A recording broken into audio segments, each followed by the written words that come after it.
네, 대표 유형 2번 문제 보도록 하겠습니다. 기억본을 보시면 공모 공동정범의 경우에 공모 공동정범 재반사항에 비추어 공모자들이 범행 도중에 부수적인 다른 범죄가 파생되리라고 충분히 예상할 수 있었다. 그러면 이제 범인이 갑, 을, 병이 있는데 A라고 하는 범죄를 저지르는데 여기를 하다 보면 B라고 하는 범죄가 따라올 거다. 예를 들어서 뭐 이제 강도를 했어요. 강도를 하게 되면 이 사람이 분명히 반항을 할 것이기 때문에 한 대 때릴 수도 있는 거죠. 근데 아직 때린다는 생각은 없고 강도 범죄를 저지른 것만 자기는 생각을 하고 있는 겁니다. 자, 그랬을 때 이 B가 B에서 여기 수반되는 거, 수반되는 행위, 예를 들어 뭐 상해라든가 이런 것들은 충분히 예상할 수 있는 상황이었다고 생각해봐요. 자, 그러면 이 부분에 대해서는 뭐가 있고 의사의 합치가 있고 합치가 있는데 이거는 충분히 예상할 수는 있다. 예상할 수는 있지만 서로 암묵적으로 예상은 하지만 이 부분에 대해서 상해와 관련된 부분에 대해서까지는 의사 연락은 없어요. 거기서 합치된 거는 아니에요. 자기들 기능적 행위지배가 있는 거는 아니에요. 근데 중요한 거는 이제 전제가 뭐예요? 충분히 예상할 수 있었다. 여기가 되는 거죠.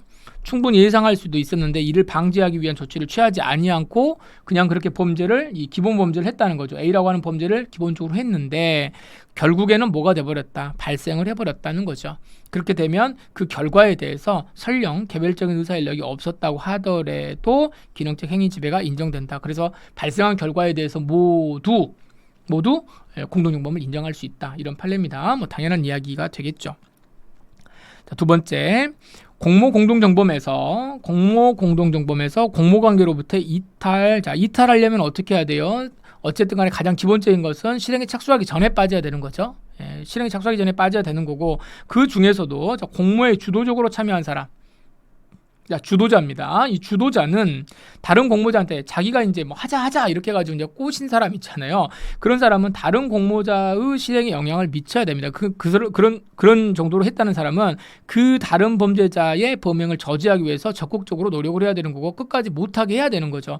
그런데 그러한 영향력을 제거하지 않은 상태에서 나 집에 갈래 이렇게 해가지고 가버리면 공모관계로부터 이탈했다고 될 수가 없다. 그래서 설령 자기는 혼자 집에 갔다고 하더라도 남아있는 사람이 범행을 저질렀다라고 한다면 그 부분에 대해서 공동으로 다 책임을 져야 되는 거다. 공모관계 이탈은 굉장히 중요한 쟁점이고요. 이거는 뭐 많이 나오는 것들이니까 매우 중요하다. 잘 보셔야 되겠습니다. 둘 다 맞죠? 자, 디귿번.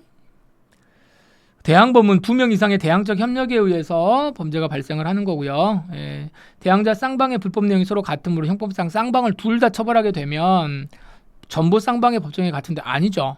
요건 같은 경우도 있고 다른 경우도 있고 같은 경우도 있고 서로 다른 경우도 있고 한 사람은 처벌하고 한 사람은 처벌하지 않는 경우들도 있죠. 그래서 요건 이런 식으로 나오면은 뭐 당연한 거고 법정형이 다른 경우 자, 예를 들면 뭐가 있어요? 배임 수재, 배임 증제 이런 것들 돈 주고받고 할 때요. 이런 경우들도 이제 우리가 다 알고 있는 것이기 때문에 여기가 이제 틀렸습니다. 일방만을 처벌하는 경우들도 있죠. 이것도 맞고. 리을. 변호사 사무실 직원 갑이 법원 공무원에게 부탁해서 수사 중인 사건의 체포영장 발부제 명령을 누설받았다. 자, 누설받았다라고 하는 거는 결국은 갑이라고 하는 사람이 옆에서 꾸셨기 때문에 이 사람이 여기에다가 자료를 주었겠죠. 그러니까 결국 비밀을 누설하는 행위와 누설받는 행위, 주고받는 행위이기 때문에 이거는 당연히 뭐겠습니까? 대항범이 있습니다. 대항범 관계입니다. 대항범 관계인데 갑의 행위를 그렇다면 누설 교사죄로 처벌할 수가 있느냐?